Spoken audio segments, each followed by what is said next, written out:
Hola, ¿qué tal familia 40? Bienvenidos y bienvenidas a esta fabulosa entrevista el día de hoy, pues me acompaña nada más y nada menos que Don Alfonso Espinosa de los Monteros, un personaje reconocido no solo nacional, sino internacionalmente, con una trayectoria, debo aclararlo, intachable, impecable, un comunicador y periodista ejemplo para todo el mundo. ¿Y qué decir del lado humano? Un ser extraordinario en todos los ámbitos y además, les debo contar, es mi tío. Gracias, Alfonso, por abrir tus puertas de la casa para recibirnos el día de hoy. Con muchísimo gusto, la verdad. Me encanta ver pues que en las nuevas generaciones de la familia siguen saliendo los comunicadores. Aquí tenemos en la radio otra sobrina y en la radio con Gabriel Alfuín.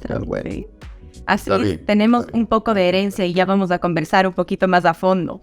Quiero iniciar con una pregunta que seguramente te están haciendo todos. ¿Cómo te sientes en estos días posteriores? Bueno, en estos días, pues, la verdad que me siento cansado. Muy cansado porque he recibido, emocionalmente sobre todo cansado, porque he recibido tantas manifestaciones de cariño, tantas manifestaciones de reconocimiento que realmente no he tenido tiempo ni para descansar. Todo eso me tiene muy claro, muy despierto, atiendo a mis amigos los periodistas, más a voces son parientes. Entonces, bueno, estamos en un momento todavía de transición y, por cierto, de mucha nostalgia. Después ya vendrán días más tranquilos y me dedicaré pues a hacer las cosas que más o menos tengo planeadas. Precisamente a eso iba. ¿Cuál va a ser ahora la principal actividad de Alfonso? ¿A qué se va a dedicar? Yo sé que tienes varias cosas en la mira. Bueno, yo pues algo que tengo que hacer es seguir escribiendo. Siempre digo que los periodistas empezamos escribiendo y terminamos escribiendo.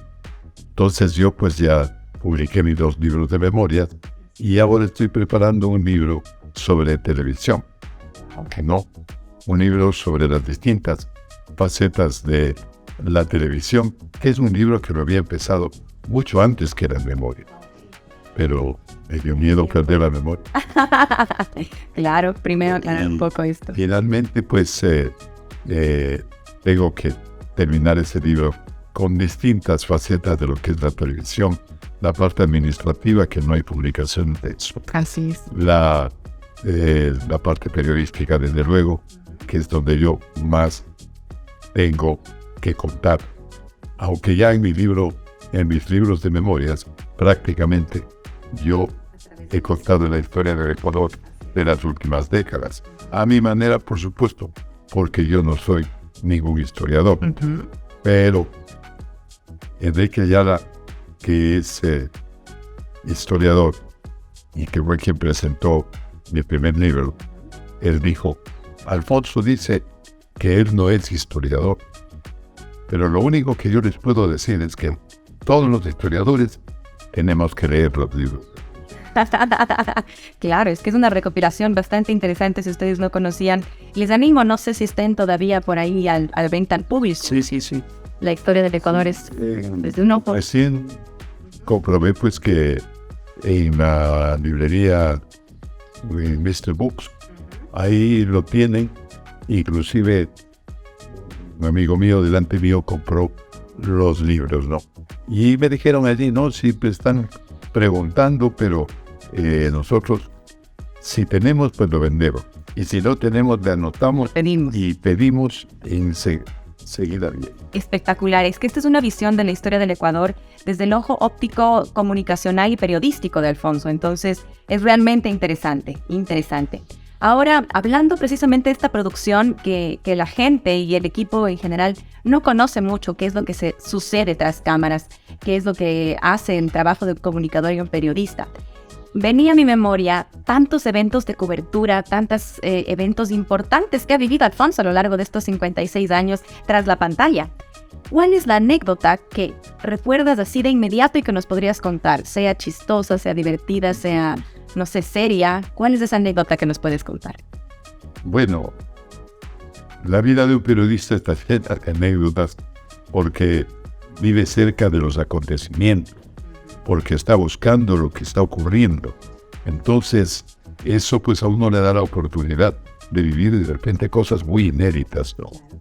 En mi primer libro de memorias, el primer capítulo que yo cuento es una vivencia que tuve cuando yo todavía estaba en la radio. Estaba en la radio, tenía 19 años, pero por una de estas situaciones políticas que ocurrían en aquellos tiempos también.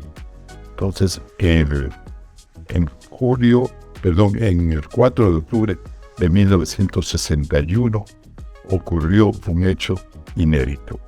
Ya se venía la caída del cuarto velasquismo, pero en la ciudad de Ibarra veíamos una manifestación que era del sindicato de choferes, que era muy potente para un paro nacional, y yo estaba en el colegio Teodoro Gómez de la Torre, donde me eduqué, porque era el secretario de la sección nocturna del colegio.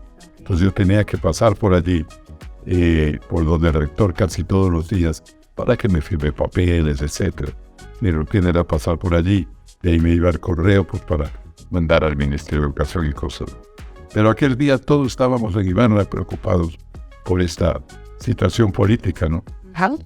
En plan de curiosos, fuimos a la ventana, a una de las ventanas del salón de actos del colegio, y nos pusimos a ver lo que ocurría allí en el parque.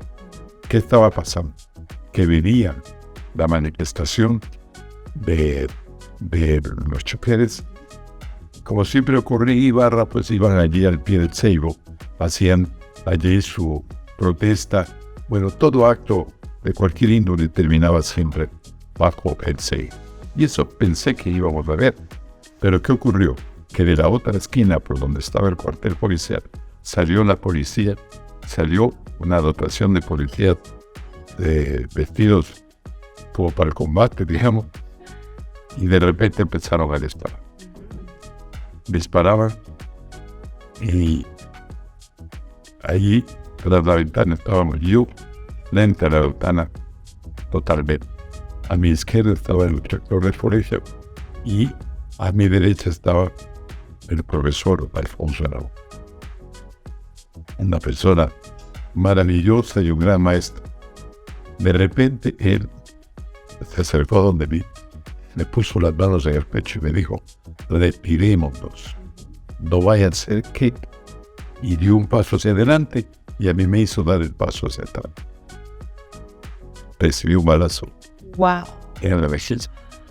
Ahí, ese momento, y lo vi caer a mis pies. Me agaché, tratar de ayudarlo, aunque me di cuenta que prácticamente estaba muerto. Otras personas ya lo llevaron al hospital y yo fui a la radio pues a transmitir la noticia. Entonces, ¿qué diré? Por ejemplo, una experiencia como esa.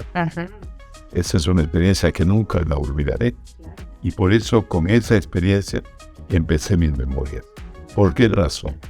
Porque esa experiencia me enseñó, por sobre todo, que mi trabajo de comunicador, mi trabajo de periodista, era un trabajo que valía la pena. Porque me dio rebeldía ver a mi maestro pues en el suelo, y pensé y dije: no, hay que luchar contra todo esto, contra esta violencia que acaba con todo. No puede ser. Y me afirmé convencidamente de que yo debía seguir siendo periodista. Se fijó un objetivo de vida y después de esto, ¿cuántos años han pasado? Y ahora es un hombre récord Guinness.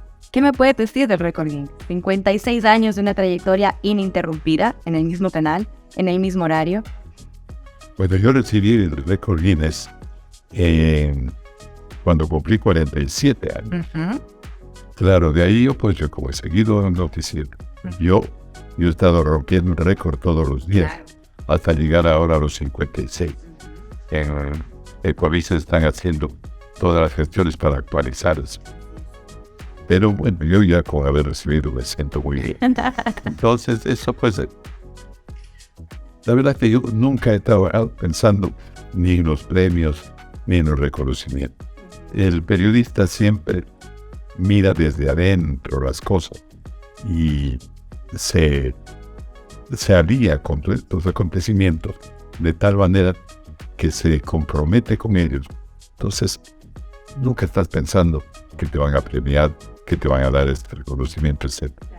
Pero claro, cuando llegó aquel día que yo no tenía la visión completa del asunto, porque un jefe de marketing de Coavisa me dijo un día: don Alfonso, usted tiene el récord Guinness, tantos años. Entonces le digo: no sé, pues averigua tú. Le digo que eres marketinero, averigua tú y a ver si me puedes conseguir ese récord. Y él se puso a trabajar en eso, pero sin contarme nada a mí. Y hasta que llegó el día y me anunciaron en el televistazo, mostrando la plaquita esta, y bueno, me celebraron todos ese récord Guinness. Espectacular, un orgullo sin duda alguna para el Ecuador y para el mundo también. ¿Cuál es, hablando algo más personal, cuál es el hobby de don Alfonso? También hay varios, yo sé. Bueno, el hobby, hay que tener hobbies.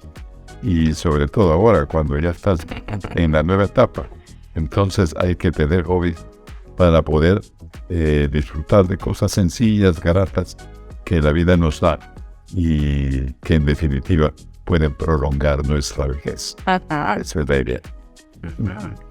Bueno, el hobby nuestro, y tú lo conoces perfectamente, es un hobby familiar, es la música. Nos gusta la música. Mis hermanos todos cantan.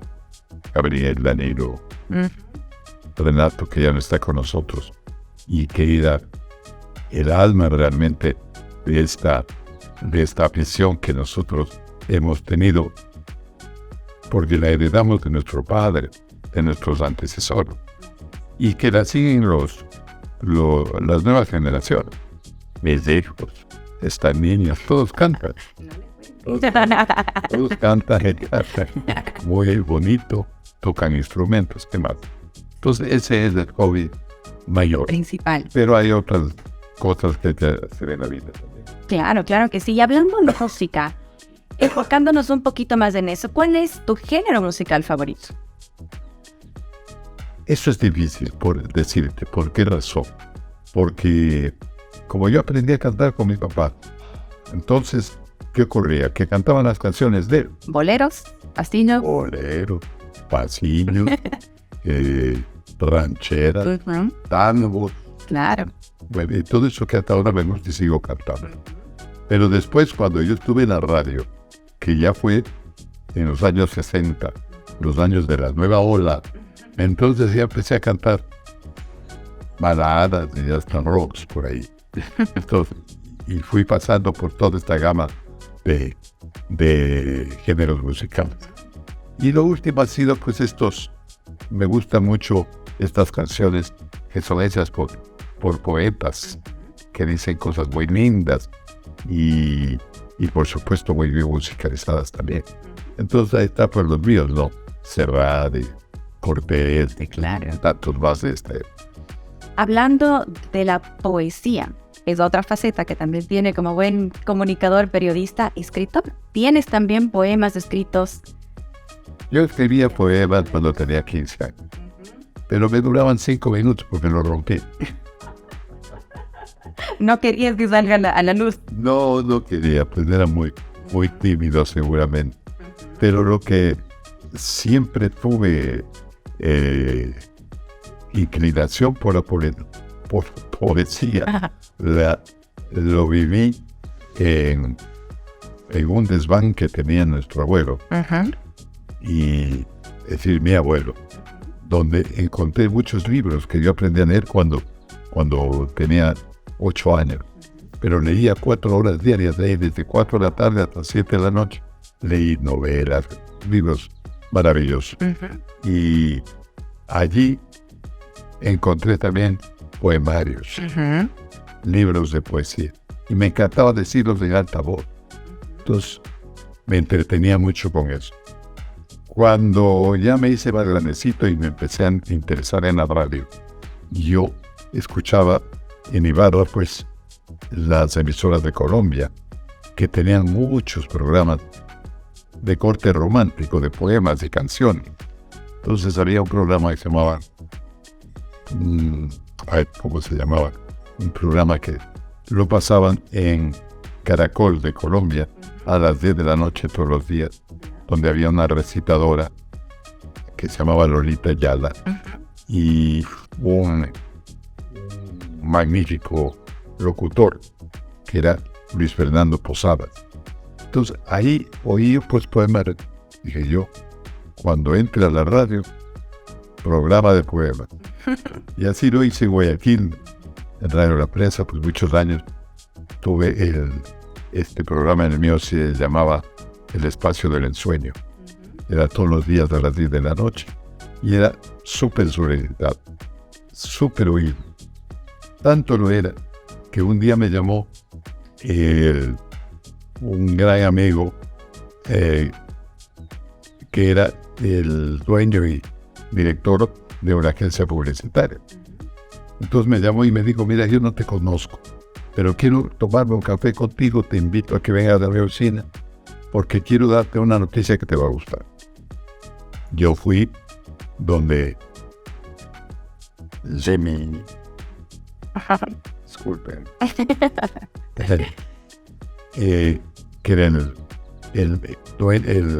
el gerente en aquella época de McCann Erickson. Después tuvo su propia agencia. Me dijo, mira, quiero mostrarte algo. Estamos haciendo ratings de radio y tu programa resulta ser el más oído. Te digo, mi programa. ¿Qué les gusta? Le digo, las noticias, las entrevistas, porque yo ya hacía todo eso. No, dice, tus poemas, dice. Yo creí que solo a mi mujer le gustaban, pero mira tú, a todo el mundo. Toda la audiencia. Me felicito y todo. Así mi otra faceta. Por la poesía. Pero claro, eso no debes dejar de hacerlo ahora que hay más tiempo libre para que pueda explotar ese lado que todavía está por ahí. Un disco de poemas que hice. Ajá. ¿Cómo es? Que por supuesto ha sido no una producción para la venta, ni mucho menos, sino más de un disco para la familia, para los amigos, pero por ahí está. Aunque en cierto modo Diners, que me auspició, sí lo vendió. Ajá. Y se vendió muy bien. Claro, como algo que saca Alfonso Espinosa Los Monteros, ¿cómo no se va a vender? Si no es solo un nombre, es una marca ya aquí en el Ecuador y en el mundo. Volviendo un poco al tema musical y que tanto nos une a la familia 40, a todos tus seguidores, jóvenes y adultos, por supuesto. ¿Cuál es la canción que podría identificar a Alfonso Espinosa Los Monteros? Oh, qué difícil. Bueno, es difícil porque hay tantas canciones, ¿no?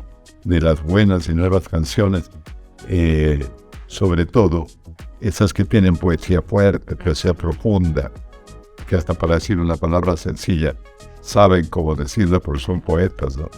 Entonces, es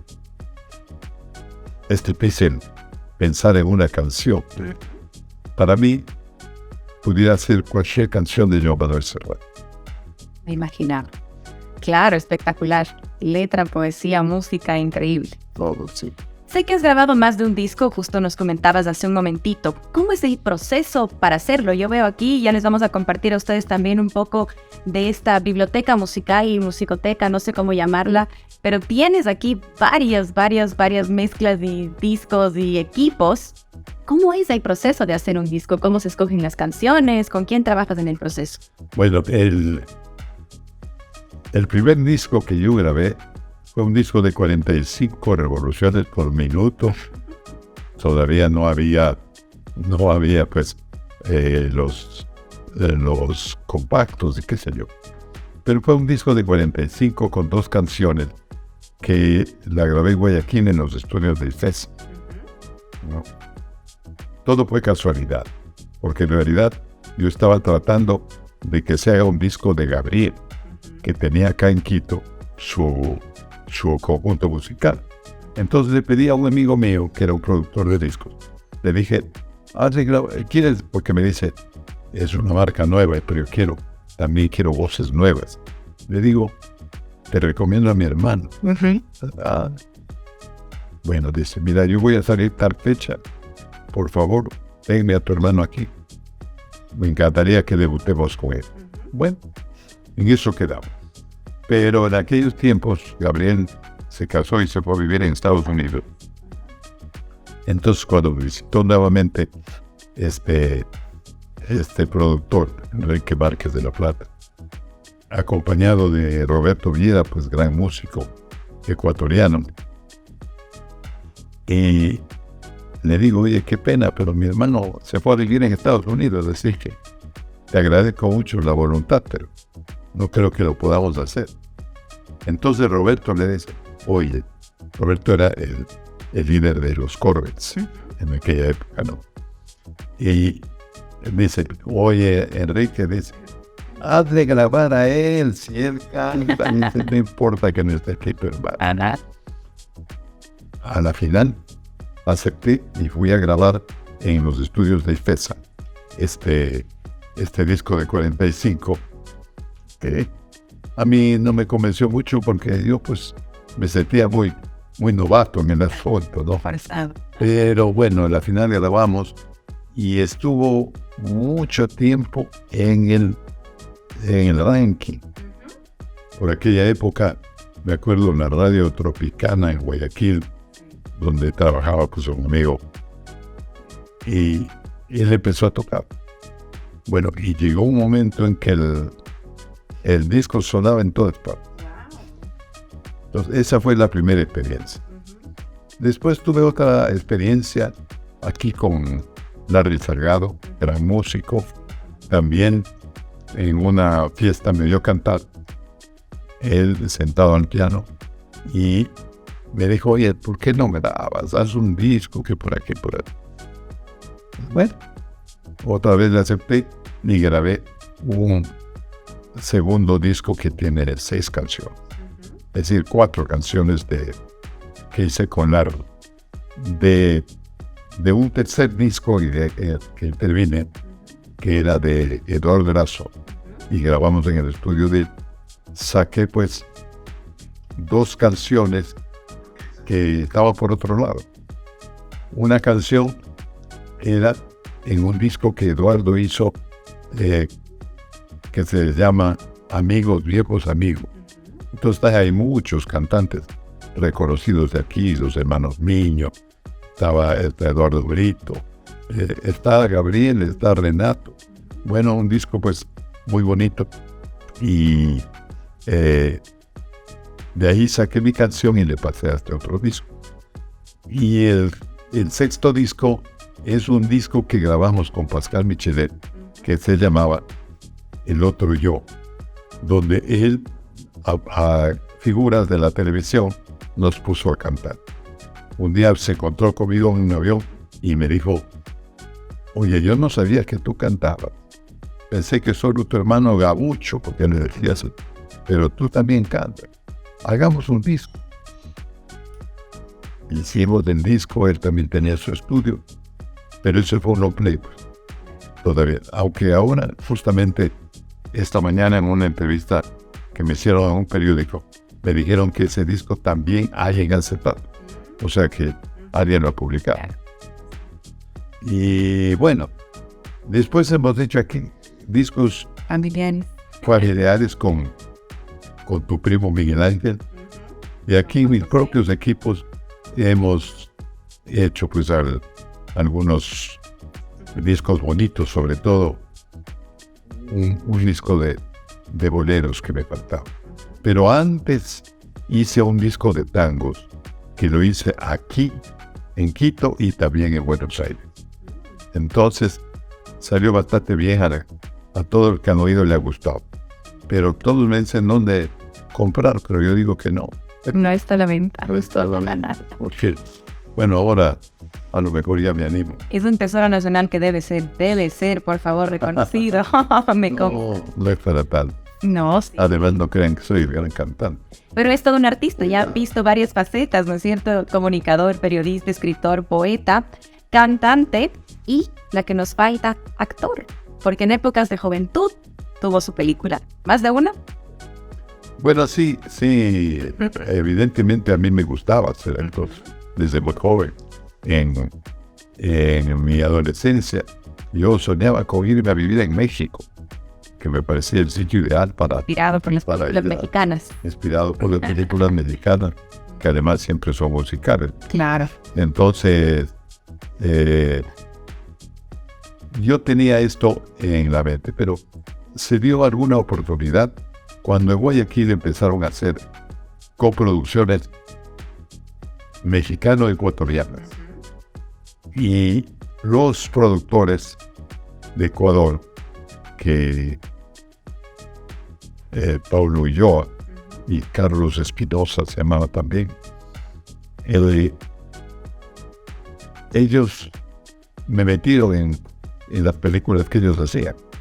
Entonces ahí pues, no sé, hay una película que se llama 24 horas de placer, donde estoy haciendo, ahí estoy en el grupo de Silvia Pinal, Mauricio Garcés, Joaquín Cordero.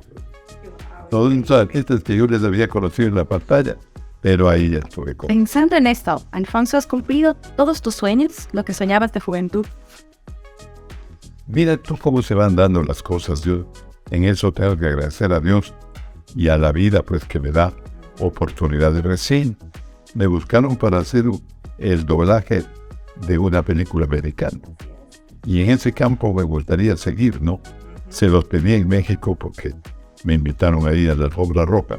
Y yo les pedí a los señores dueños de la película que me tengan cuenta. Y como la grabación se hizo en México, o que la hicimos aquí, en la casa, con Miguel Ángel, pero la grabación se hacía en México para la película. Los mexicanos me dijeron, claro, usted tiene una voz muy linda y muy dúctil. Le digo, pero ya pónganme un personaje que valga la pena. Algo serio. Entonces, por ahí encerrado. Y, ¿qué te digo? Bueno, en la televisión, ahí sí hice de actor de verdad. Cuando Coavisa recién empezaba Guayaquil, Canal 2, y hicimos una serie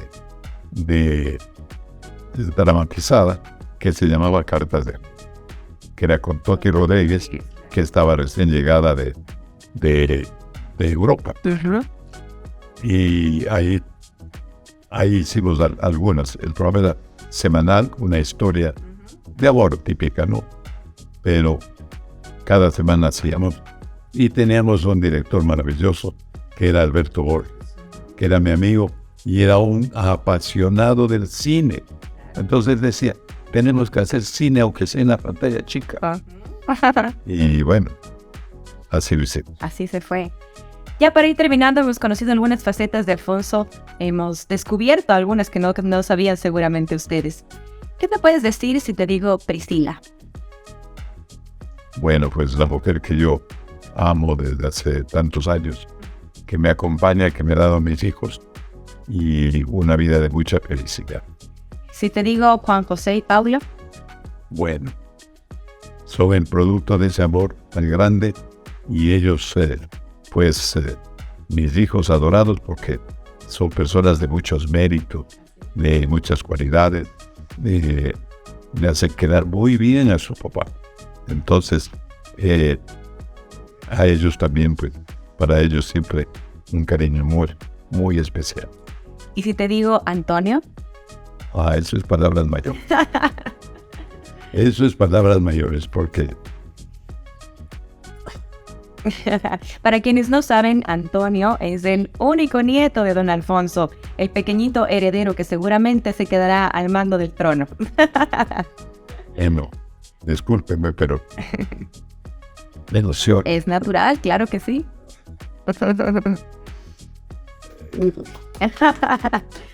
Él es pues el dueño de la casa y de la vida.